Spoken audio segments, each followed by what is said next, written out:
hard. Oh, man, I heard what happened to you at your wedding. That was so cold. You must have felt like shit. No, felt really good. Thanks for bringing it up, man.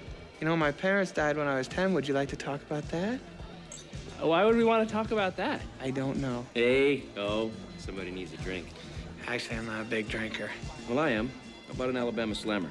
Sounds like a plan. Meet me at the bar. I gotta piss first. Hey, yeah, have a few drinks and, drive home.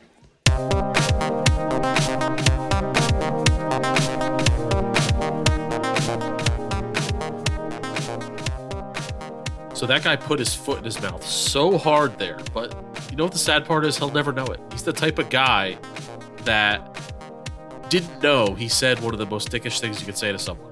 Yeah, don't you wish you could be that blissfully ignorant, like not think about something you said 30 years ago and keep you up at night? Oh yeah, I think about things all the time that I said that it was dumb when I was in like 4th grade.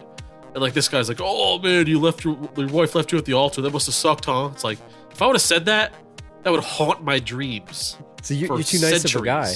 You're too nice of a guy, man. Yeah. I hope I never said anything to you that you think of, man, that guy's a jerk. So no, yeah, you don't think if it happens to you, it's not as memorable as if you say it and realize that it was such an awkward thing to say. I do have those moments where I'm like just doing something random and I think about something that happened like 10 years ago. I'm like, man, I feel so bad about that. Oh yeah, it haunts you. Oh yeah. Welcome back to the Last Row Podcast. This is episode 99. 99. Happy Valentine's Day, Badway. Happy Valentine's Day to you, my lover. I guess when this comes out, when this comes out, it'll be past Valentine's Day, I suppose. Yeah. But we've had a bunch of Valentine's episodes on here. We did some 50 Shades where we had the intro sexy music. I think we'll just, if you're hearing this right now, we're just playing it straight. But happy Valentine's Day to everybody that's out there. This is The Last Row Podcast. If you're looking for our website, thelastrowpodcast.com. Follow us on Twitter, Facebook, Spotify. Please consider leaving us a 5-star review out on Spotify and Apple Podcasts, Podchaser if you're enjoying the show. Badway, I'm kind of excited about this one. Yeah. We're going to do a movie that came out on February 13th for Valentine's Day in 1998. It is The Wedding Singer, starring Adam Sandler, etc. Runtime, 1 hour, 36 minutes. Just perfect. Right. It's a great time. Didn't you like having a 96-minute movie for once? Calculated. That's why I chose it. Yeah. Genre, comedy / drama / romance. Oh, yeah. Directed by Frank Coraci. Do you know Frank Coraci, Drew? I do not. He's kind of like Adam Sandler's personal director. So he just gets him to do his stuff? So he did the following movies: Wedding Singer, Waterboy, Click, Zookeeper, Ridiculous Six, and those are all Adam Sandler movies. It's like he keeps him on retainer. Yeah. You know why I feel like Frank Coraci, when I hear that name, I think of Adam Sandler's brother-in-law from this movie. That's what I think of, even though I know that's not who Frank Coraci is. That's the image that I have in my head when I think of Frank Coraci. Yeah. The only non-Adam Sandler movie that is kind of famous that he did was Around the World in 80 Days with Jackie Chan. Oh, man. And isn't Schwarzenegger in that movie, too? You know what? I don't know. I've never seen it. I think it's Arnold in him, isn't it? I think that was Arnold's last movie before he became the governor. I thought Steve Coogan was in it. He's probably in that, too. Yeah. But anyways. IMDb 6.9 out of 10. That's about right. That's about right. Rotten Tomatoes 69%. Nice. Nice for Valentine's Day. Nice. Yeah, that's right. Calculated. Metacritic 59% on Metacritic. It's about right. It's a little low. I don't know. About right. Letterboxd 3.4 out of 5. Too high. That's about right. It's higher than I thought it would be. Honestly. Yeah, it's pretty high. And I liked it. Did you? I did like it, and it's a good movie. This is a legitimately good movie. Yeah, it is. All right, so it goes: a man with a miserable love life travels from wedding to wedding, singing romantic songs to happy newlyweds while dreaming of hitting it big as a rock star. That is not this movie, Drew. Well, you always tell me you're like Ron Burgundy. You read whatever I paste, but yeah, I pasted that. You paste everything you paste anything you read. Can we get a better description of this? Because this is the plot of this movie is not him trying to become a rock star, Drew. Yeah. Like, what kind of hack website did you pull this from? Is this an IMDb? So I literally pasted this from HBO Max, which is what I watched this on. So I'll do you one better. I pasted the other one from Google, which you always rip me on. All right, slap that on there. Please slap that on for me. So you're right. You'll read anything I paste, and I'll paste anything I read. That's from HBO. Are you kidding me? It's straight from HBO Max. Awful. I typed it on my phone as I was watching it into the show notes. That's awful. All right. I see you. Here's a better one. All right, here we go. Set in 1985, Adam Sandler plays a nice guy with a broken heart who's stuck in one of the most romantic jobs in the world, a wedding singer. He loses all hope when he is abandoned at the altar by his fiancée. He meets a young woman named Julia who enlists his help to plan her wedding. He falls in love with her and must win her over before she gets married. It's like a race against the clock of marriage. It's kind of messed up. It reminds me of like Wayne's World 2, where it's like he's Cassandra, like he's racing but like together. her, like Cassandra's marriage kind of like came out of nowhere, right? It was like sprung on her, arranged, and she like went along with it. It was kind of like a goofy thing. Like she's getting married from the jump in this movie, pretty much. And well, she's been engaged since before he met her. It's a race to like break up their wedding, even though like he's a bad guy. Is that a violation? It's I guess we'll get to that later. We got a lot to talk about on that. But, and before we move on from this, I know we're not doing this movie, but isn't Tia Carrere marrying Christopher Walken just a really weird couple? Like I know we're not doing Wayne's World here, but you mentioned it. It's just a weird thing. Well, like he's in my Arnold Schwarzenegger All Stars of guys that I don't want to see any romantic involvement in. Like I don't need Christopher Walken kissing anybody. Man, woman, or child. I don't care. I don't need him showing affection to anybody. He can just be Christopher Walken being goofy on the screen. I know we don't do like comedies, but I feel like Wayne's World is one that we kind of do because the plot is so ridiculous. And Wayne's World 2 that it might work. But anyway, that's for another day. 2 better than 1 for sure. Two's definitely better than 1. So anyway, taglines. He's gonna party like it's 1985. Okay, that fits. I obvious. mean, it's not. It's like kind of bland, kind of generic, but it's fine. Before the internet, before cell phones, before rollerblades, there was a time. ... 1985. Don't pretend you don't remember. That's too vague. These are the worst ones we've had. And like what? Like you're gonna just put all those words on the poster? You could put that on any movie that was supposedly set in the 80s. It has nothing to do with the movie at all. It's just remember terrible. the 80s? That's terrible. Don't pretend you don't remember Badway. Is that all we got? Pretend. That's it. That's all I saw on IMDb. So they're slacking a little bit. What a disappointment. Financials, 18 million was the estimated budget. Gross, cumulative worldwide gross estimated was 123 million. This thing hit it big. It was a hit. Yeah, because really, like, what did they spend the money on? Like, they had, it was limo, basically maybe? The movie was basically free, right? The limo.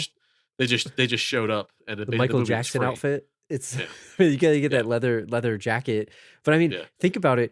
They did a good job making it look 80s. It didn't look out of place watching it now. They probably spent $20,000 on like that television specific Don Johnson wardrobe. Yeah, that Glenn Gullia was Miami wearing. Vice. Yeah. This one has some good awards, man, and this one maybe we should actually talk about the nominees in addition to the winners. But look, I took off all the legit awards, and I'm just or non-legit awards, right? Maybe that's a better way to say it. Let's just go with the tried and true. So it was nominated and won a couple blockbuster entertainment awards. Of course, I mean I handed them out. I know you were presenting. Yeah. So the first one, I was there. Adam Sandler was nominated and won favorite actor comedy. And I want to get your take on this because I'll tell you before I tell you what he was nominated for, I'm going to tell you his fellow nominees. So Ben Stiller was nominated for There's Something About Mary. Okay. Eddie Murphy was nominated for Dr. Dolittle. And Adam Sandler was nominated and won for The Waterboy and The Wedding Singer. Both these came out in 1998. Is that fair? No, it's not fair because he hit two versus one. 2 awards. He could have done half the job for both movies. And gets 1 full movie. But no, Ben Stiller, Something About Mary. Yeah, all time character. Is it controversial to say because like that's like the movie that started that genre right there? Yep. Yeah, when I pulled this out to read it, to present it, like I was stunned. You can tell in my voice. You got to go with it. What is it? KPMG or Deloitte? Whoever does the, they got to get the briefcase out. Yeah. And then also, so favorite actress in a comedy. Drew Barrymore was nominated for The Wedding Singer, and she lost. Her other fellow nominees were Mel B, Emma Bunton, Mel C, Jerry Horner, Victoria Beckham for Spice World nomination for the Spice Girls, and they lost to Cameron Diaz from There's Something That's About fair. Mary. See, that's fair, but you know what? It's funny. Like, don't you think that one of those Spice Girls was a better actor than the rest of them? Why did they have to nominate all of them? They did a group. Like, it's I don't think clear. fair. It's clear that Mel C was a better actress than the rest of the other four. Like, in my agree. opinion. Is Mel C Scary Spice? Which one's Scary Spice, or is that Mel B? I think she's Scary Spice. Mel B is Sporty Spice. And Jerry, or I thought Victoria Beckham was Sporty Spice. Victoria Beckham is Posh Spice. Posh Spice, man. Come I'm not up on. my lingo here. Emma Bunton is That's Baby Spice. And Yes. Jerry Horner's Spicy Is Spice or whatever. Ginger Spice. Ginger Spice. Come on, Drew. Spicy Spice. Know your Spice Girls. Are you saying we got to do Spice What year World were on you here? even born, bro? Yeah, not. I'm not a Spice Girls aficionado. So I'll tell you why I know this is because 1998 was the year pretty much where the hot box that I had in my house was running full rampant through stealing movies left and right, stealing the wrestling pay-per-views, Badway. stealing the boxing pay-per-views. You wouldn't steal a stealing car, all would the you? movies. I would steal a car and I would steal a movie, right? And this movie, Spice World, was on 24/7, 365, along with Hey. Half Baked. I remember, and Mr. Bean was another one that was on like Look. all the damn time. You were a hot-blooded young man watching the Spice Girls. Who's not going to watch that movie? At I that mean, age, it's a right? piece of shit movie, but like, I don't know why I watched it a few times just because it was on and it was because I was stealing it. And it was like, it made it better because it was stolen, you know? It's descrambling it, you know? Yeah, it was You get the descrambled, descrambled, like Yeah.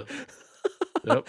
as I used to call it the cheater box, and I The get cheater made fun box. of forever on this show. But anyway, so do you agree with that? So Cameron Diaz beat out. Oh, yeah. They're kind of the same character. Whereas I would agree, if you look at the last category, Adam Sandler was mostly serious in this movie, even though he cracked some jokes. But I'd say the side characters were more like funnier. He played I guess. sad. He played sad most of the movie. And he did it well, by the way. He did it very well. But I don't think he was as comedic as Ben Stiller was in There's Something About Mary. Whereas in Cameron Diaz, she was like just a straight character. And I feel like so was Drew Barrymore. They're not really comedic in this. Maybe the Spice Girls were actually more comedic. Mhm. Yeah. So anyway, so then there's another category of awards. I was not there. Maybe, I don't think you were either, but the Kids' Choice Awards. Ah, yes. So- No. Favorite movie actor, and so this is a good one that I need to get your thoughts on. So Adam Sandler won, and again, he had two movies, totally unfair, Waterboy Cheater. and Wedding Singer, and he was nominated against Chris Tucker for Rush Hour, Eddie Murphy for Dr. Dolittle, so that's Dr. Dolittle gets two loves, and then Jim Carrey in The Truman Show for a Kids' Choice Awards. Now, the kids can't comprehend that movie. No. Yeah. I saw Truman Show when I was in 8th grade, and even I was like, what is this movie? Really? Like, I couldn't really fully appreciate that movie until I was like, at least 21. I mean, I'm glad he was nominated, but the It's a Kids' Choice are not going to get it. It's a great performance in a genius movie, but no kid's going to care about it. So yeah, nominate. Exactly. Don't give it to him. And then you got favorite movie actress. Drew Barrymore won this one. And she was nominated for The Wedding Singer and Ever After, a Cinderella Story. And she went up against Julia Roberts for Stepmom, all the Spice Girls again for Spice World. It's not fair. And It's too many Meg girls. Ryan for You've Got Mail. Yeah. I'm surprised that the Spice Girls didn't win that at the Kids' Choice Awards, right? Yeah. Like, Yeah. what is Meg Ryan and Yeah. You've Got Mail doing nominated? What for kid that? is watching You've Got Mail? Like, It's like, what did I tell you when we were talking about whether we are going to do that movie? I was like, old people in love. Like, I'm an old person right now too, but it's just like pen pals sending emails. Come on, Yeah, kids are come watching on. that. yeah, Tom Hanks and Meg Ryan, 240 somethings. Like, come All on. right, and let's get to the meat of this. So you got the Spaceman, the MTV Movie Awards. Oh yeah, So- now we're talking. Best Kiss. This is a controversial one. So you got Wedding Singer, Adam Sandler and Drew Barrymore won for this, and they were up against Joey Lauren Adams and Carmen Lubin, I don't even know, in Chasing Amy. Yep. Kevin Kline, Tom Selleck in In and Out, Matt Damon, Minnie Driver, and Good Will Hunting. And I'm surprised that this did not win, especially at MTV Movie Awards. Titanic, Leo, and Kate. Oh yeah, How did that not win? Like, that was the biggest movie ever. they probably won like 10 other awards that night, and they just tried to spice it up Yeah. a little bit. No pun intended. It's interesting, right? But the Drew Barrymore Sandler kiss was pretty iconic. Like it was a nice, church tongue. It was church tongue. Which one was it though? Was it the kiss at the end on the plane, or was it the kiss in front of the Christine kiss Taylor? in the kitchen before they were officially together, where the sparks flew? Like it knocked them both on their asses. They knocked their socks flew off, right? The socks flew off. Yes. All right. So then the last one, best on-screen duo here. Yes. Winner is, you can't argue with this. I'll say that to the end. The nominees were Good Will Hunting, Matt Damon, Ben Affleck, Wedding Singer, Adam Sandler, Drew Barrymore. They lost. Men in Black, Will Smith and Tommy Lee Jones. Titanic, again, Leo and Kate. And then it lost to the obvious triumphant return of John Travolta and Nicolas Cage for Face Off. You can't argue that, can you? No, that's just obvious. What are you going to do? You Yeah. beat Travolta and Cage and Face Off? Can't. Come on. Take your face off, man. Come Face on. off. So let's just jump right in. Hold on. If all go the ahead. Spice Girls can be nominated for an award together for Best Actress, how come Travolta and Cage can't be nominated together? Yeah, that's true. Can't they tag team that award too? They should. They should. And I they should win. I call bull. I call bull in the Kids' Choice Awards. Yeah, I call come bull. on now. Come on. Unfair. It's Come like on. a group award. Yeah. You hit me with the Mike Missinelli here. So let's just jump right into this. This movie is obviously set in the 80s. Yes. Let's talk about the 80s versus the 90s, man. Two iconic decades. Let's do I'm it. just going to throw this out there. What's a better decade? You see, This is hot take it right now. it's a loaded question, and I'll tell you why. And this is, I thought long and hard about this. We were born in the 80s, you and I. Yeah. But we're 90s kids, right? True.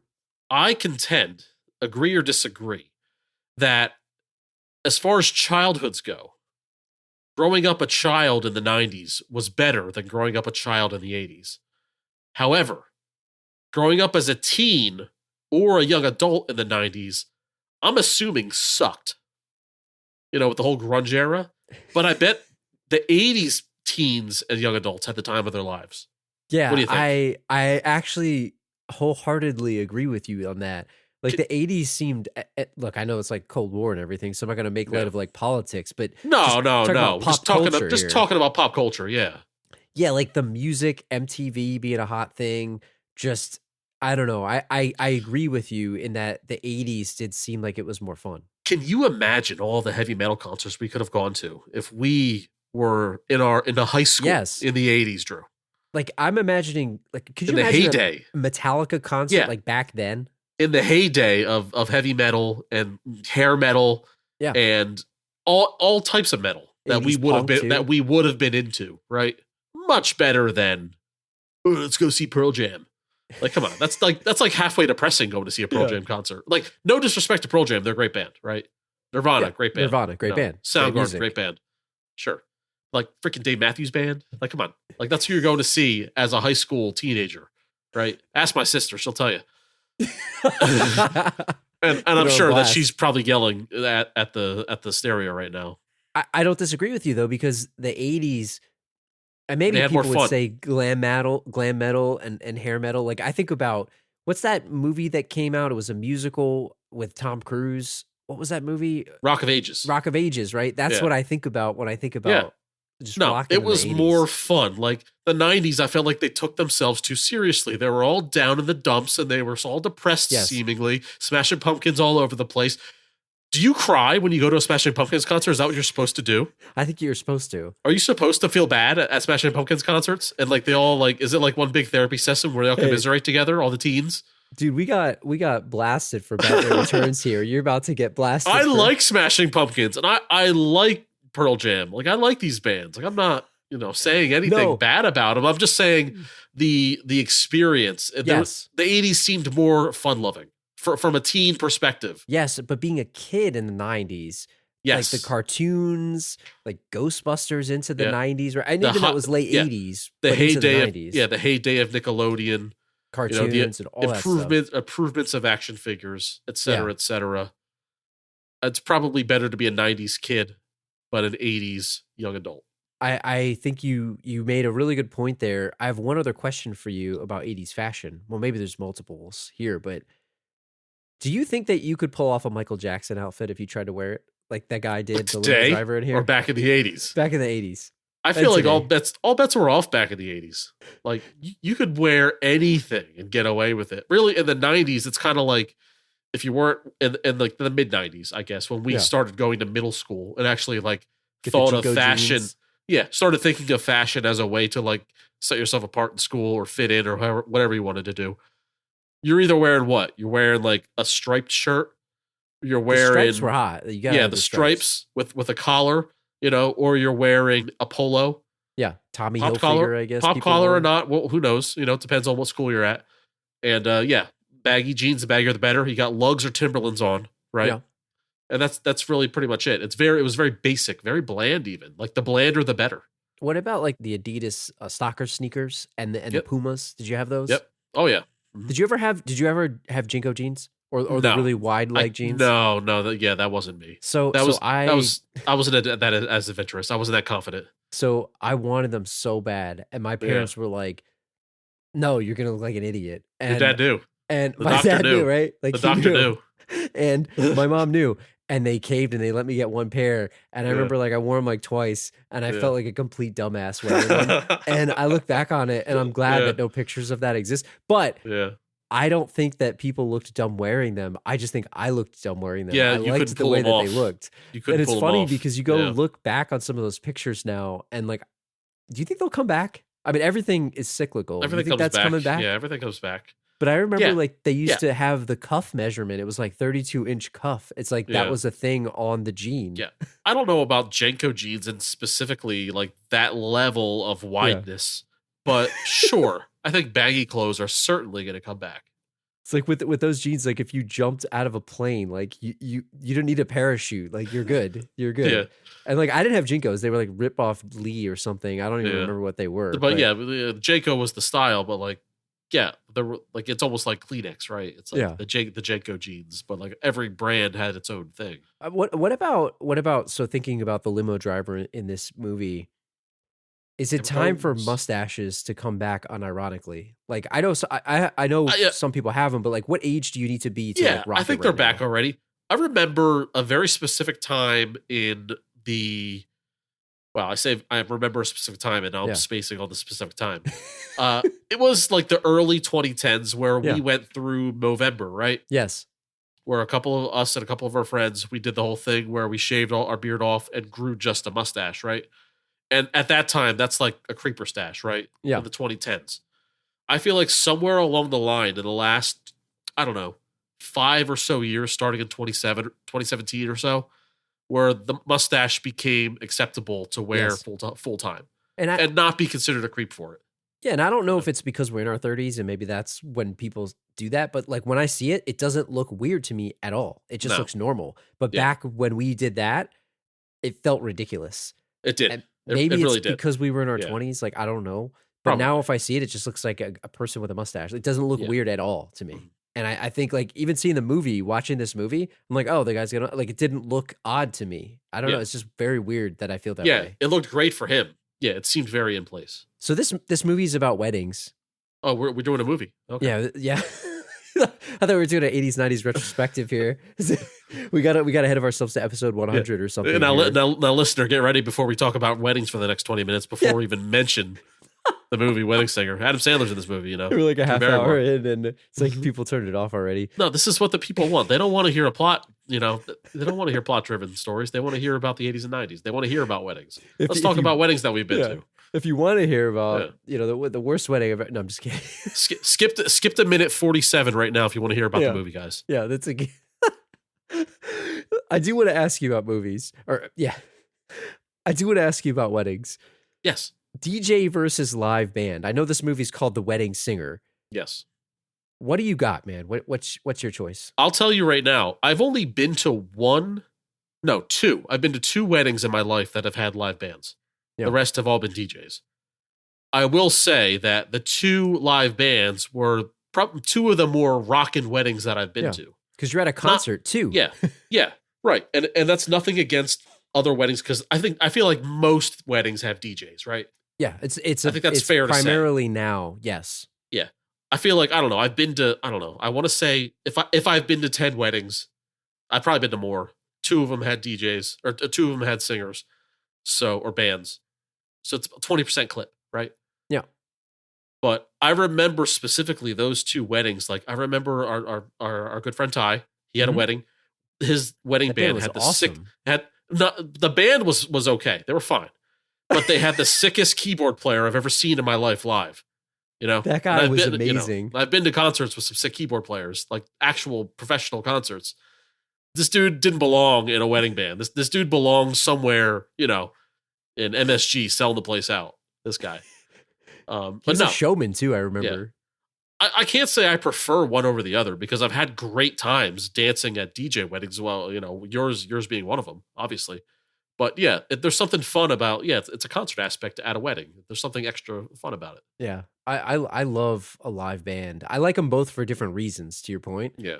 And there's something about a live band. I mean, you're at a concert and you're at a wedding, and it's awesome. And our friend Paul too. Shout out to Paul. He had an awesome live band as well.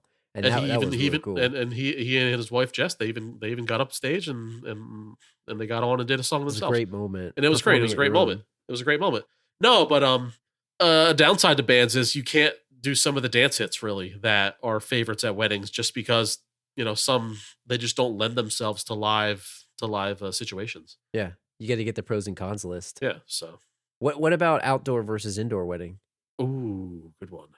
I mean, I've only been to a few outdoor weddings. Like, I don't know. Like, I really don't have a preference because once the drinks get flowing, man, I don't know where the hell I am. So, to me, it's all about the temperature for the outdoor versus indoor. Oh, if it's like the middle of July and you're up in the Northeast where we are, and you're like just sweating out of your jacket, that's a no-go for me.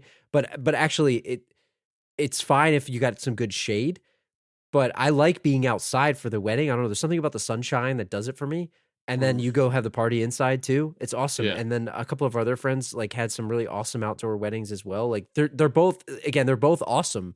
I love weddings in general. Weddings are like the best. It's like a party, but there's an event for it, right? Yeah. It's like not just a random party, and it's awesome. But I like them both for different reasons. But I like sometimes when the ceremony's outside and the party's inside, or the party's outside, the ceremony's inside. It's cool both ways.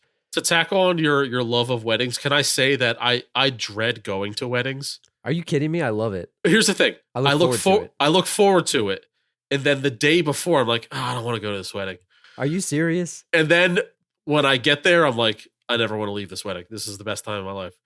And that happens for every wedding where it's like, I think it's just the act of putting the suit on and like just being formal, but like that really doesn't matter. Once you're there, it's the best time. Some of my favorite part is the anticipation of the wedding and like the lead up and like hanging out with your friends in the hotel room before the wedding, just hanging out, being with everybody, and like the party itself. And like, let me tell you about the day after depression, man, the come down of you had the greatest day of your life. And it's like the checkout of the hotel. It's like, I'm at the bottom of the Marianas Trench there.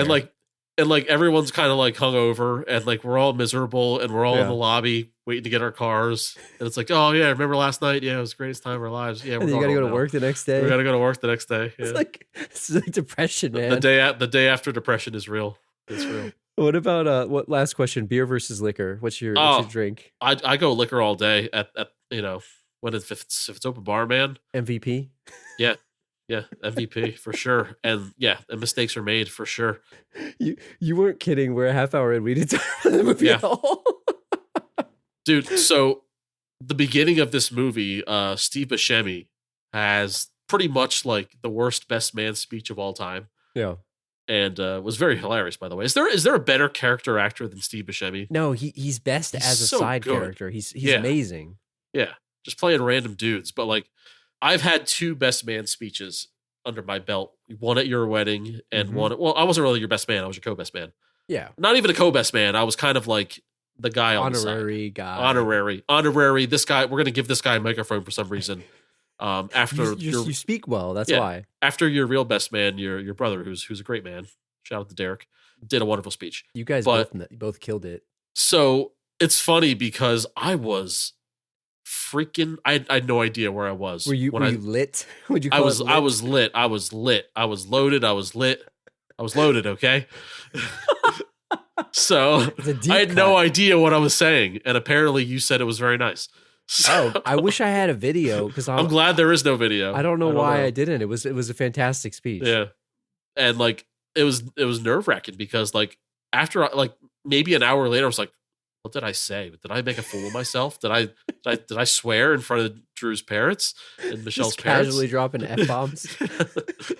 And the same for our good friend Julio's wedding. I was the best man at Julio's wedding, and I don't remember what I said. What? I'm afraid I said something inappropriate, and I'll send no it one to ever you. told me.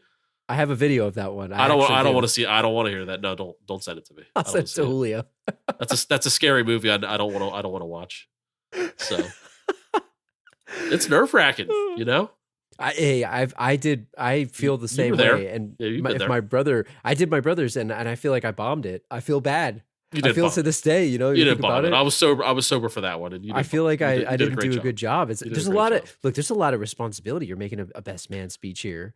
Yeah, It's a huge responsibility. The thing you got to remember is you're not a professional comedian, so don't try to be one. Exactly. And a lot of people fall into that trap. You get the Owen Wilson. And the you get the rules. crickets. Yeah, you get the crickets if you try to like pop the crowd too much.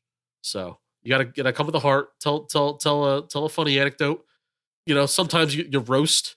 You can roast the groom, but not too hard.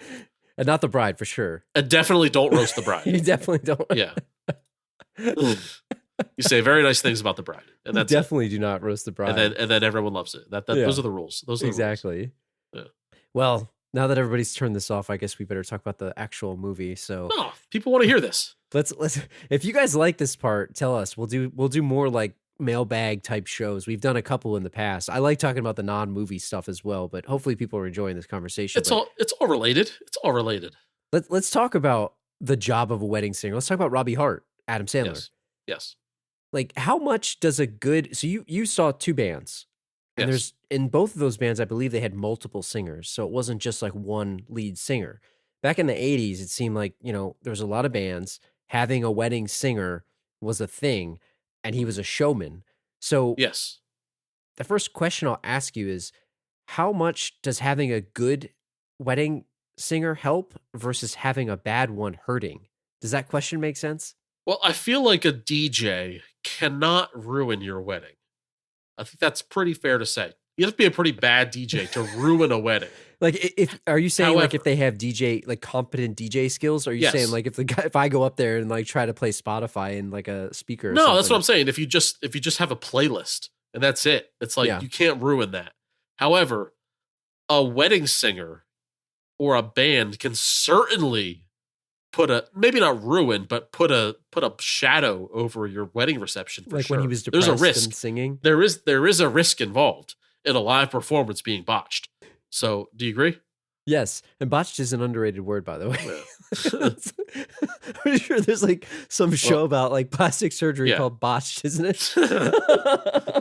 So in this movie where Robbie's depressed from being left Yeah. at the altar, and like he goes back to work way too soon, and you know, His is friend convinced depressingly deriding love, singing "Love Stinks," yelling at the father of the bride, this, that, and the other thing. It's like that's pretty extreme, and I feel like that probably happens very rarely, if ever, right? But you could get a guy on a bad day, or girl, like lead singer performer on a bad day, to where, you know, maybe they're not in the mood, maybe they're having relationship issues of their own, and thought of a wedding makes them sick, and they're kind of like gritting their teeth and going through the motions, Yeah. and really giving a lackluster performance. And it's kind of like, you know, the vibe of the party can certainly go to the whims of the performer. Well, imagine, I mean, let me give you a scenario. Let's say you're the dad, or that Yeah. you're the groom at that wedding when he was there and he was down in the dumps, and like his Yeah. friend convinced him to come back. He was clearly not ready. Yeah. Like, clearly. And is there a worse thing that you could be at? You were left at the altar and you have to be around weddings. Like the specific shots of him like watching everybody in love. Yeah. Like I felt for him, you know what I mean? It's Sure. like you feel Oh, yeah. bad. Like He's what would great. you do if that was your wedding? And this He's guy's a great doing actor this? too. So you say the dad or the groom or whoever, really Yeah. it's whoever paid for it. That's true. So you whoever paid. paid for it is responsible for beating up the wedding singer for being a shitty wedding singer. Like what's your recourse there? Like what can you do? Because a refund does nothing for you. Yeah, Like no. that's a once in a lifetime So, moment. I think the moment the performance is obvious, you have to like get the sidebar the guy, right? You have to sidebar him and say, Like, "Hey, listen, buddy. listen, buddy. I understand things are tough right now. I don't know what you're going through, but we're paying you to do this job. Can you do this? Can you do this? Or do we have to put a record on? What are we doing here?" And Like, if what do you that do? if that doesn't work, then yeah, I mean, you don't want to fight at a wedding. I mean, if that you're gonna make somebody money on their wedding pool by fighting at a wedding, then you don't want to be that guy. You don't want to be that guy. Man, I don't even know what I would do. Like, are you allowed? Like, what would happen? Because Are you allowed to fight at a wedding? No, you're not. You're not allowed. You're not. That's a violation. Those are two things. You're not allowed to fight, and you're not allowed to wear jeans. Those are the Yeah, two but I things was you're just not gonna allowed say, to do. can you wear jeans at the wedding? No. You know, Yeah. I mean, And if you wear jeans and fight, then I think you're barred from all weddings for like 3 years. Yeah. You're not allowed at any weddings for 3 years. You're throwing Fight the and pool. wear It's like jeans. gambling. Yeah. It's like a Yeah. ref throwing an NFL game. Yeah. You wear jeans to the wedding. Yeah. You're disqualified. You don't get put in the wedding hall of fame. You get banned. But what about if they did have to get like a record? Like they don't have an iPod or like back in the No. 80s or like a phone where they can just pop on Spotify or Apple Music or whatever it is. No, you're kind of screwed. I think at that point, wouldn't you like kick the singer out and have the band just play instrumentals? Yeah, I guess. Right? You could do You that. Just do that. Yeah. I mean, what's worse, like the singer doing that, or this like the old school one where he's like dropping F-bombs and all the random, or not old? Is it old school? I can't remember. It's old school. But that's a hidden gem though. Like if you end up with that band, like that's a great. party, man. Yeah, That's that great. is a party. It's a So, party. well, I mean, look, let's talk about what happened to him. He was left at the altar, as you heard multiple times throughout this episode so far. Yeah. I'm going to ask you this. Is there anything worse than being left at the altar? And is that the ultimate betrayal I mean, of a yeah. relationship? The only thing I can think of is like if the Eagles were at the Super Bowl and I had tickets and I promised you that I was taking you, and then the morning of I go, you know what? I'm gonna take Bob instead. I think I'd rather be left at the altar than that. So, I'm just kidding. can you imagine the betrayal, the disrespect? I mean, that's like we joked. I think we were joked on a previous thing about how it's like calling the cops on your friend. It's like, come on, man. Yeah. Like that is the ultimate betrayal. That's a good one. That's a good one. Call the cops on your friend. Is that equivalent to being What's the left at the crime? altar? It could be. Let's have scenarios. The crime is accidental murder, and you're trying to cover it up. And the person that was murdered was a real jerk. Like they had it coming.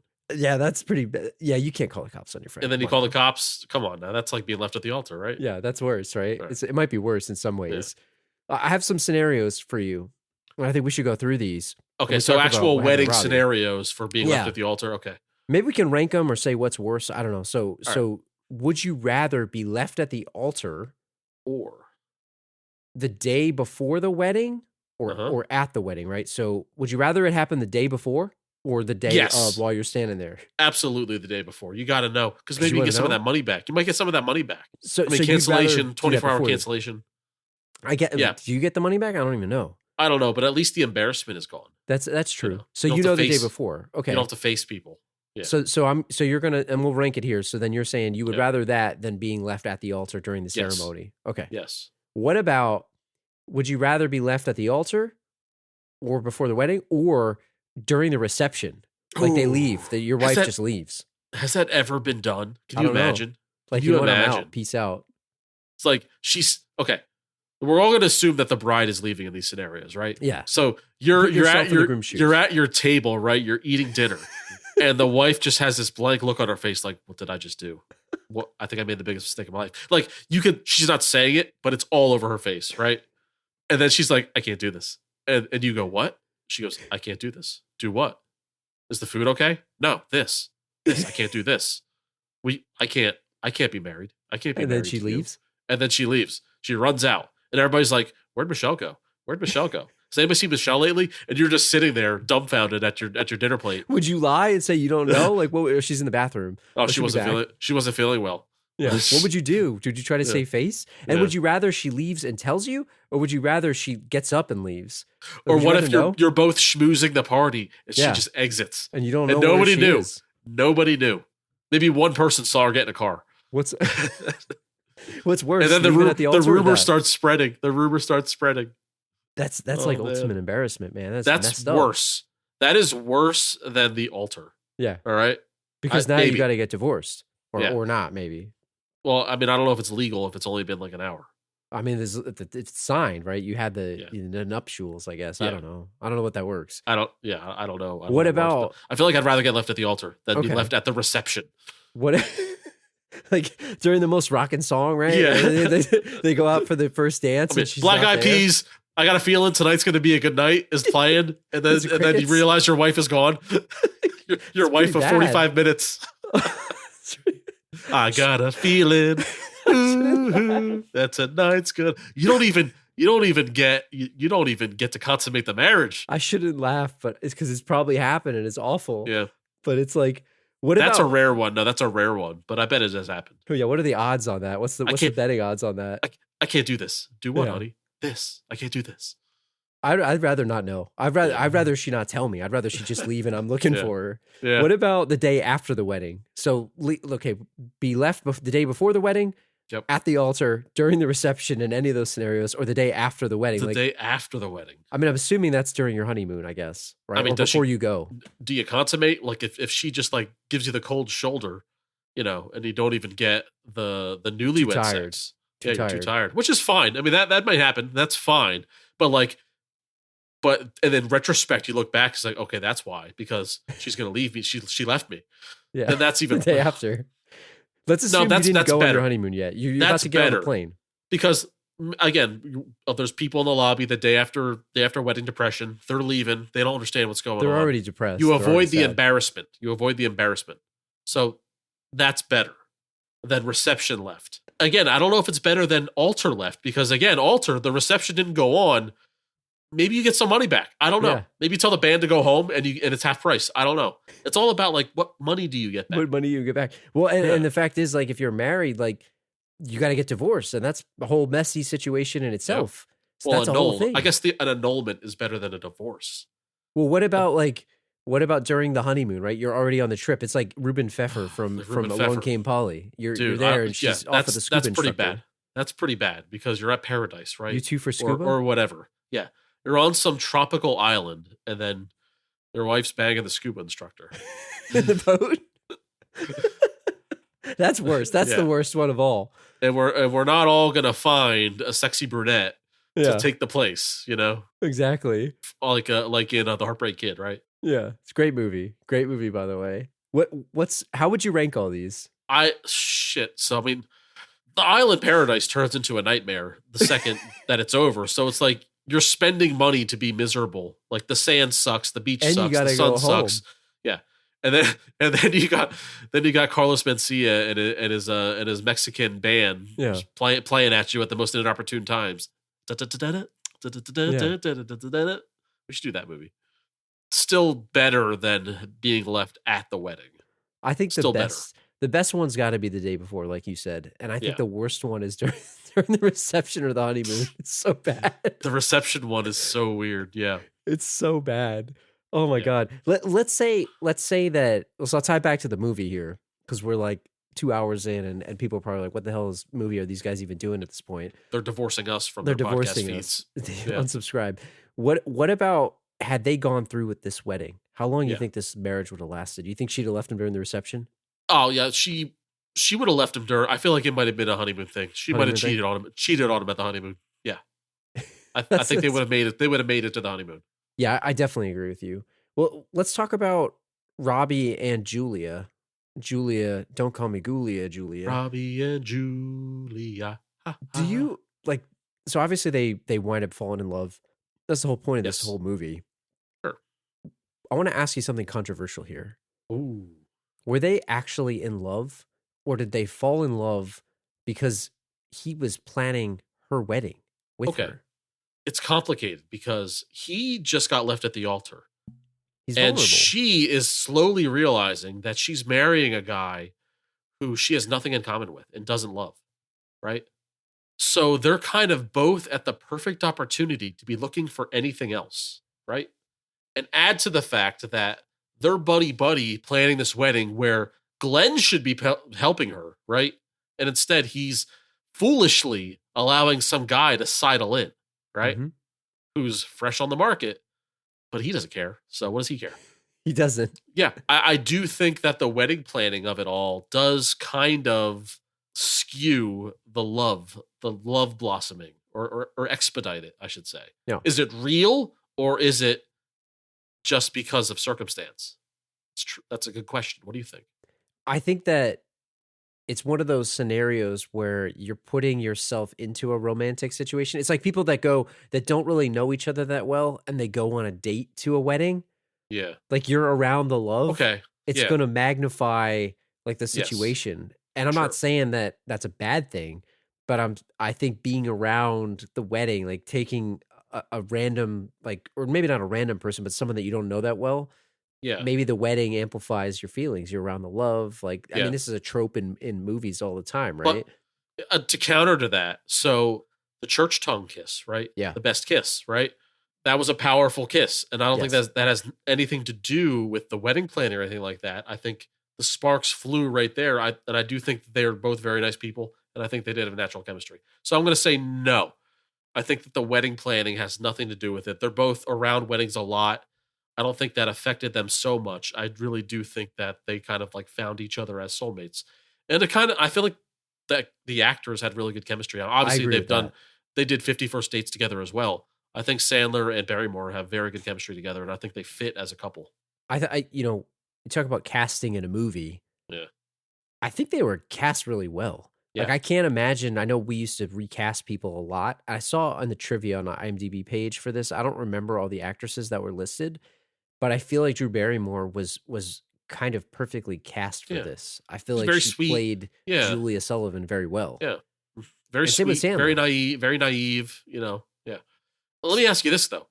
So let's skip to the end of the movie, very end of the movie. So we're on the airplane and Billy Idol's there. He's helping, box Glenn Guglia into the bathroom, right? Sandler sings the song to her, the love song. And then an undetermined time later, quick cut to their wedding, Julia and Robbie's wedding, right? Now, the wedding guests prove that his nephews are there and they're the same age. So this happened less than a year after all that. Are they getting married at Julia and Glenn's wedding? And isn't that weird? Isn't that freaking weird? That is a little weird. Like if you're her, she basically just substituted a husband and had the same wedding she planned for Glenn. But they planned it together anyway. They did, but that's a tainted wedding. That's tainted love. Speaking of the 80s, it's tainted love. It kind of is because it wasn't the wedding. Unless, while she was planning it, she was fantasizing about Robbie. She was thinking of Robbie. It was their wedding. So let me ask you this. Is it a violation that he was planning Glenn's wedding with her? Like, should he have recused himself or whatever they say? Illegally, he should have recused himself. To recuse. I'm thinking about like billions right now. It's like, you must recuse yourself. There's some form of guy code that he's violating right now. But Glenn, because Glenn was a jerk, you kind of don't feel bad. But let's say Glenn wasn't a jerk. Yeah, he didn't know that Glenn was cheating until that one night after all the planning was done. Really, she needed help. And she needed help, and he needed to cope. I guess I don't know. And selfishly, he was in love with her, but he wasn't trying to steal her. I don't think he ever actively tried to steal her from Glenn.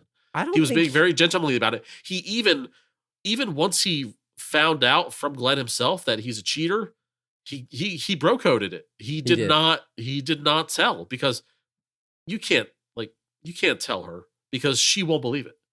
Right. She has to find out on her own or through a situation.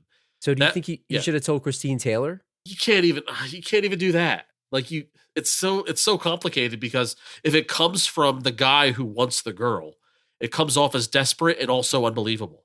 I agree. So he's stuck. Like morally, it's the right thing to do, but like he's stuck because he's in love with her. He spills the beans of the fiance being unfaithful. less of a chance that Robbie himself would be the one to sidle up and snake that marriage, for lack of a better He snaked term. it. Yeah. You're right, because sidled up. he's like the whistleblower. The whistleblower doesn't fall in love then. Like it's like, oh, thanks for telling me. Like, but she might be upset. She'd be upset, or like it wouldn't be believable, or like he would be kind of excluded because of him being the whistleblower. Like he would be like, she's getting rid of all men in her life at this point because it's just the way it works. So he played it right. He did play it right. Do you ever feel frustrated, like as the movie goes on, where there's this situation of like, oh, his ex comes back and she just happens to answer the door when she's going there, and he's going to her house, and he sees her in the dress and he thinks that she's happy. Like it's that fake out like multiple times. Yeah, the movie was based on coincidences all the way up to the plane scene, but kind of just got to let it slide. Yeah, but his girlfriend coming back was certainly a one coincidence too many moment, I feel. And he was hammered too, so it's like he didn't really know any better at that point. He was like couldn't see himself at that point. Mm. So do you think they're gonna last, Julia and Robbie? Yeah, I think so, because he's a hopeless romantic, and I feel like he wrote the song "I Want to Grow Old with You" so that they know they're in it for the long haul. Yeah, and I feel like he's the type of person who would suffer in silence if it was a bad marriage. I think he would just, he'd grow old with. He would grow old with her. He doesn't say anything about being happy. He wrote the song. I didn't hear anything about being happy in those lyrics. Just that he's going to grow old with her. The time will pass. Yeah. Yes. The time shall pass. What about Glenn? Speaking of somebody to grow old with, where does Glenn rank in list of all-time scumbag boyfriend / fiancés? AKA Chris Cole's brother, the triumphant return of Chris Cole's brother from Rockstar. He's up there, man. I don't know. And he doesn't have very many scenes, but like, I don't know. Just his face. You want to punch it, right? Guy did a great job, let me tell you. Great actor. Great way to be unlikable, man. True heel of the romantic comedy genre. I don't know. Like, he doesn't cheat on screen. He ogles a girl. He talks a tough game, but really don't know if he's cheating. And then I guess we find out at the bachelor party that he's hanging on some girls and all this and that. We didn't see the act. Yeah. But the fact that, he's kind of proud of the fact that he strung Jules along for 4 years and was able to escape marriage. And he kind of talks about it as like, oh, well, she paid her dues, that kind of thing, where it's like, he's really treating her as an accessory. Yeah. But let me ask you about his philosophy on this whole thing. Do you think it's what is he trying to accomplish? Does he really like her? I can't really tell, because it's like he's marrying her because it's like, well, I guess I got to. But does he really have to? He likes the idea of having a wife, and he says he trusts her because she was with him before he made his money, right? However the hell he made his money, shady or not. I think he likes the idea of being married, but certainly he's assuming side pieces. Yeah. That's fair, but I don't understand why he would just.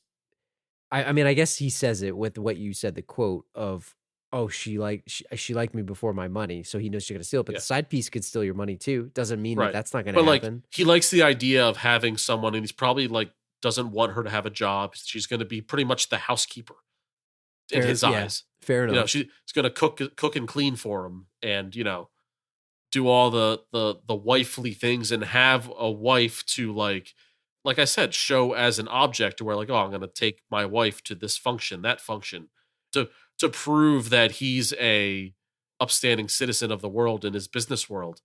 But all along has nothing to do with love, and then he's going to have his cheating ways, and it really is unfair to the wife, and it happens, sadly, in real life. I guess it's like the politicians, where they say like they're untrustworthy if they're single. It's exactly. Like they have to be married. A wife. He feels like he needs a wife for appearances, I think. Yeah, it's definitely an appearance thing. Yeah. What about, you mentioned about his business, right? He mentions he's in bonds, junk bonds, as Julia would say. Do you think this dude's messing around with like financials? Is he going to be getting investigated by the SEC? Well, let me tell you, he's probably buddy with Jordan Belfort in the background, right? Like he is with the Wolf of Wall Street. I'm sure. I'm in sure the he 80s is. here. Yep. It just seems like he's Yep. definitely one of those Wall Street guys. Yep. And He and I Michael mean, this guy Douglas are would just drive a DeLorean. he and Michael Douglas side by side. Exactly. What about his list of violations? I mean, they didn't really show anything. Like he Mhm. talked a game, but did he actually? Do you think he actually did that stuff? Like he was Yeah, cheating, emotional and manipulation. and the number one thing is like she wants this wedding so bad, and he's trying to like subliminally make it her idea to go to Vegas. Like that's mental. Yeah, that's mental manipulation. And he set the date without her. Yeah, Like, oh, I set a date, and he wants the aisle seat. Like this guy's a complete scumbag. oh yeah. And I feel bad that she was with him, but she got a lot of pressure from her mom, where her mom's like, "Oh, he's a catch. You should marry him." And everyone said, "Oh, they need somebody with security."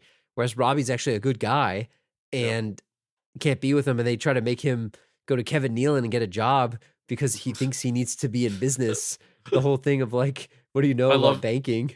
I love that job interview, by the way. It's such a funny, like nothing scene. Oh, I know. Of him trying to get a bank job. He has no idea what he's doing. It reminds me of Chris Izzy. Don't call me Izzy, working at the photocopy repair shop. It's a 3-step process. I know we spent like 30 minutes not really talking about the movie, and then we kind of glossed over the movie, but I think the most interesting thing about this is Adam Sandler's acting in this. I thought he did a phenomenal job. Mhm. And he was, like, we talked about the Tim Burton aspect of Batman Returns being like full Burton. Like, I would not say this was like full Sandler. No, I not think at all. he did a nice job of like serious acting. He had some quote Sandler moments, but I thought all in all he was really good in this movie.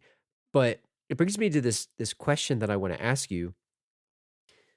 Is Adam Sandler the Nicolas Cage of comedic movies? Wow. Do you know what I mean by that? Do you understand what do. where I'm going at? I think it's fair. It's a fair question, but I don't know if it's a 1-for-1 comparison. So both can be almost award-winning if they choose to be, right? Yes. So Sandler's had a few movies where he has been fantastic as an actor. I wouldn't say he was fantastic in this, but he was really good. He was really good. Yeah, but he was fantastic in it was a Rain Over Me, Rain on Me. I've never actually seen that. I've seen it and it was really good, but the title screws me up. Reign Over Me, I believe. Reign Over Me. He was really good in Punch Drunk Love. He was really good in Spanglish, and these are all serious movies, right? Yeah. Funny People, very good, very serious role, right? And Uncut obviously Gems. Uncut Gems, which was fantastic. And he's also had trash, just like Cage has had trash, right? Yeah. And just how Cage can be really good if he wants to, or he'll have a movie where he's getting revenge for his pig diet. You get one, you get the other. So I see the comparison. I don't know. I just think that Sandler never would raise to award-winning level like Cage can. I mean, Cage won an Oscar straight up, right? Mhm. Like it was at Leaving Las Vegas, I believe. Yes, he did. Well, at what point would you say? So I get your point where you're saying he's not necessarily like full Cage. And we had I think an on demand episode. I don't remember what number it was a while back when we talked about Sandler's deal with Netflix and when he was pumping out movies like The Cobbler and stuff like that. Yeah. So where Cage he started doing these weird movies like Next and Knowing and all that stuff, and maybe even before that. And like you said, Nicolas Cage can actually be a very good actor when he wants to be. Yeah. At what point would you say that Sandler's career sort of went Cage-ish or Cage-esque, if that makes sense?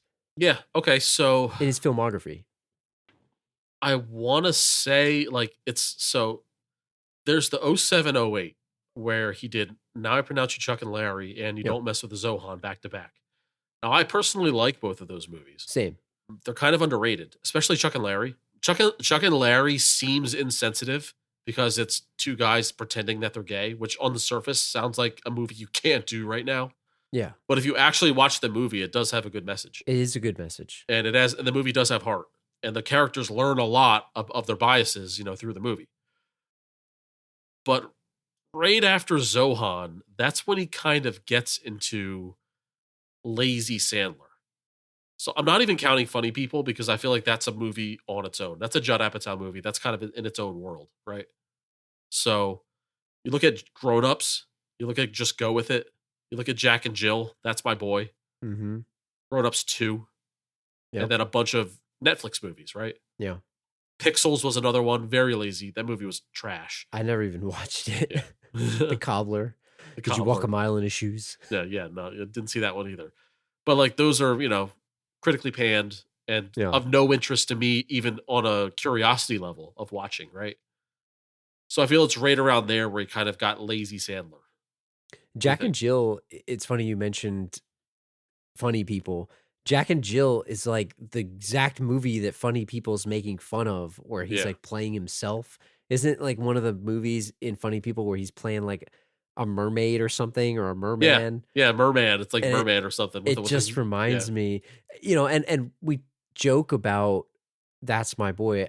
I do like that movie. I think it's kind of funny, but it's not good. It is. It's a throwback Sandler movie, but it like doesn't. It's kind of like out of place for like. It's a 1998 movie made in 2012. It's like it's a very weird.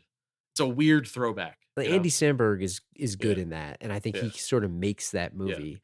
But I agree with you in that Zohan was sort of where he went like ridiculous character. Yeah. And it turned into this like, okay, here, I guess this is where he's going. And you're right. You kind of can't, you can't ignore Funny People, but it's a Judd Apatow movie and he was in it. And it was very meta when you look back on it and it's the not, concept of it. It's not a Sandler vehicle. You're right. Like these other movies are. And then like where he started to executive produce some of these movies, like with Grown Ups. Yeah. And Just Go With It, where it's basically like him deciding, all right, we're going to shoot this in Hawaii. I'm going to invite all my friends and they're going to be in the cast. Like that's kind of where he started going with some of this, and that's fine. I blame him. And he's a down to earth nice guy. So like it's cool if he wants to give all his friends acting jobs. Like it's very commendable. But it also the movies themselves have this weird tone. Like Grown Ups is not a terrible movie by any stretch, right? Like it's okay, but there's a certain like pace to it that's kind of slow and almost boring. For a comedy. I've never seen it actually. It's not bad, but it's odd. It's really what it seems like. It seems like a full length episode of Curb Your Enthusiasm, but without the talent of the improv. That's what it felt like. Now, I don't know how improvised the movie was. I'm sure it was scripted very heavily, and they have a chemistry with each other, so they probably improvised a lot of the scenes. But like a lot of it's like cut weird, where like scenes end weird. Where it's kind of like they run out of ideas, so they just end the scene. Like the pace is very strange to it. So it almost feels like all right, we got all these guys together. Here's all my friends. Let's make a movie, start shooting, and we'll figure it out. That's kind of what it seemed like. Now, I could be way off on that. That's what the feeling I got when I watched it. I agree with you. I've never seen that, but I can tell what you mean. Yeah. And so what do you? I'll ask you maybe a hot take question here, and then we'll move on to some of the side characters. But what do you see as the most underrated Sandler movie? And what do you see as the most overrated Sandler movie? There's no wrong answers here. Yeah. Audience. First of all, this movie's underrated, I feel. Like I don't know if it is underrated or not, but like people need to understand that The Wedding Singer is a great Sandler movie. It really is. It's a great movie in general. Yeah. Underrated. I mean, you hit on That's My Boy. Like I have a soft spot for that movie. There's something about it that it shouldn't be good, but it's kind of is. Like but it's a bad movie. It's an objectively bad movie, but I kind of like it. I'll probably go. I don't know. I feel like I'll go with Click. I feel like I was gonna say that one. I love that movie. Click made me shed a tear. I love that movie. Made me shed a tear towards the end of the movie. Like he clicked his life away. I say that all the time to people. Where like if I'm at work and someone's complaining about like, oh man, I just wish it were Saturday already. I wish it were Friday. I'm like, man, don't click your life away, man. You gotta enjoy these moments. That's I say that to people. I say that to people all the time, and they have no idea what I'm talking about. You got to come work with me because I think about that a lot of times. I'm like, man, I wish it was just Saturday, man. Give me that remote. I'll be 85 already. Before you know it, you'll be dead because you clicked your life away. Don't click your life away. It's a great one. What about you? Do you have any? I think that's probably the one that I would pick, but a close second is actually Zohan. I kind of like that movie. I think it's a bad movie, and it's kind of racist. It's kind of racist too, but it's like not good. You can't make it anymore. Yeah. But I do enjoy it. Like when we watch, I think we saw that in the theater. I also really like Chuck and Larry. Yeah, I mean, we're both partially Arab, so we get it. Like, yeah, exactly. And I would say this is gonna I'm probably gonna catch a lot of heat for this one. Yeah. But I'm gonna say the most overrated one is man, I'm gonna catch a lot of heat for this. Billy Oh Madison. man, you went for the big guns. Oh and, man, and I like it. It's a good Yeah. movie, but I'll tell you why. And let me say this, and let me qualify this before you start sending me hate mail. Okay. The reason why that is overrated is because Happy Gilmore is better, and I feel like, and Okay. that makes no sense to anybody but me. But what I'm trying to say is, those two I always associate with each other because they're back to back 1995 and 1996. But I think like he's full on Sandler in that, like, it's like Jim Carrey and Ace Ventura. Like he's all like out there. And I like Billy Madison. Don't get me wrong. It's a good movie.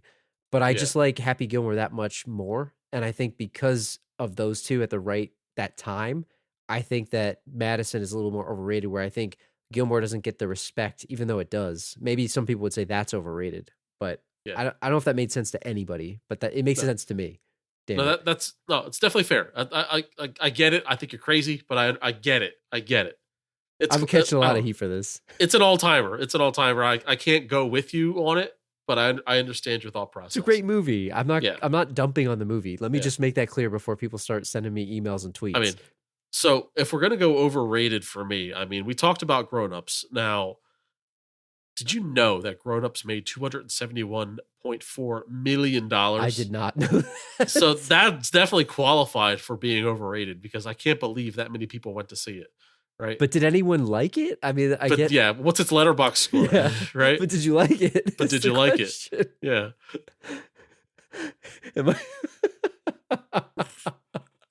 It hits home finally. Yeah. It finally hits home. The other one I was going to say for potentially overrated, and maybe I would catch less heat for this, is Waterboy, because I like Waterboy a lot, but I think it's not as good as some of the other ones. Yeah, are. I mean, it's like that's full Sandler, isn't it?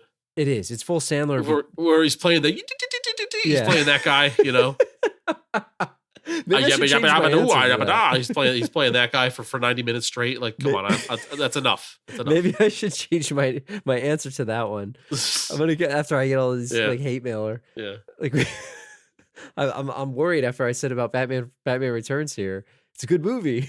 Yeah. So yeah, I don't know. That's interesting. So maybe with the last couple minutes here, let's talk a little bit about, you mentioned he makes these movies with his friends.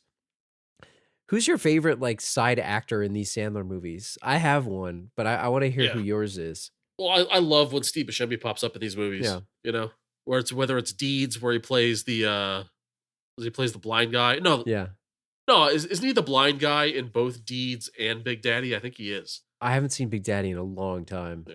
Big Daddy's, that's a great one. It's a good one. Yeah, I don't think it's underrated, because I think people properly rate it. Yeah, it's properly rated. But it's a good one. Deeds might be underrated. I like Deeds. Yeah. I'm a big fan of the weed dealer from Grandma's Boy. Yeah. I don't know, he doesn't play a lot of important characters in a lot of these movies, but like I always feel like he has a funny sounding voice, and he always fits in well whatever they ask him to do in these movies. He's the quarterback in Waterboy, yeah, right? He's the QB in Waterboy. Yeah. And I don't even know his name. Like, I don't even know his name. I'll go look while you talk about yours. I'm gonna go look it up.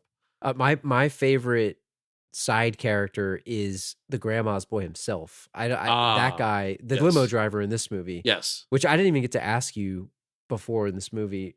Do you think you could daily drive a limo? Think about that for a second while you're looking this up. I love that his day-to-day car is the limo. Like, he's driving it around town. No wonder he's so good at the limo trials, where he's got to do the cones and stuff, and he hit the 2 cones. Yeah. Is there anything funnier than when someone's driving a car and they're turning so fast that the hubcap flies off? I love the hubcap flying off of cars when they're making hard cuts. So your guy's name is Alan Covert. Yeah, Covert, he's awesome. If you're French, Covert. And my guy we found is Peter Dante, the QB from Waterboy, and he had a cameo in this movie, and pretty much cameo in every Sandler movie. Isn't he in That's My Boy? Isn't he like the food cart guy or something? Or is that someone else? I believe it's him. It's been a while since I've seen it. But he's in all these movies. Some are more prominent than others, but I just think he has a funny sounding voice. That's all. Well, it's funny too because we mentioned a lot of these guys are not like necessarily leading men. Even Steve Buscemi doesn't really headline movies. Like he's always a supporting character, like Lebowski, all these other movies, and he's a fantastic actor. He's really good. But I think about the guy who led in Grandma's Boy. That movie is very underrated. It's not a good movie. Let me put that out there, right? But I liked it. It's a cult classic. It's a cult classic stoner movie, which is fine. It's a great movie. There's room in the world for those types of movies. It's up there with Deuce Bigelow too. Yeah, who also Adam Sandler was in. Yeah, by the way. Yeah, low Rotten Tomato, high Letterboxd score type movies. And you liked it. You know what I mean? I definitely like that. Yeah. So I think, but a lot of these guys, and the other one that we failed to mention was Chet Matthews, the guy from Waterboy, the dad from Sean Hunter's dad. Yeah, he's in a lot of Chet Hunter. Sorry. Chet Hunter. He's in a lot of these movies. But the big question I think that's on everybody's mind is, where the hell was Rob Schneider in this? Drew, if we're asking where Rob Schneider is at 2 a.m. on minute 90 to 100 of this episode, I think it's time to wrap it up. I think you're right, man. This podcast is probably longer than this movie at this point, which is not a good thing. So if you guys are enjoying the episode, please consider subscribing. Leave us a 5-star review on Apple Podcasts, Spotify, Podchaser if you're enjoying the show. Send us an email, thelastrowpodcast@gmail.com. Follow us on Twitter at thelastrowpod. Hit us up on Facebook, facebook.com/thelastrowpod. Instagram, you know where to find us on social media. And we'll be back in 2 weeks with a new episode for you guys. Episode 100? We have a lot of pressure on ourselves on Thursday, March 3rd. So we'll see if we make it. We'll see you guys in 2. Maybe we'll just disappear, you know? Yeah, maybe we'll disappear. We'll leave you guys at the reception. Yep. See you guys. We'll see you guys in 2 weeks. See ya. Hopefully. See ya. So, Drew, what about you go through the wedding, go through the reception, it's wedding night, you're in the hotel room, you consummate the marriage, the wife rolls over, and she goes, I can't do this. Do what? Yes. Is that worse? She leaves you post consummation. Yeah. Your head is not in the right place at that point. Like, you're gonna be. Not only did you think that you're inadequate as a husband, that you must have done something wrong sexually as well. Well, that's the thing. Was it because of that? Will you ever not think it was because of that for the rest of your life? That's it. She will screw you up mentally. That's the worst. That is the worst time.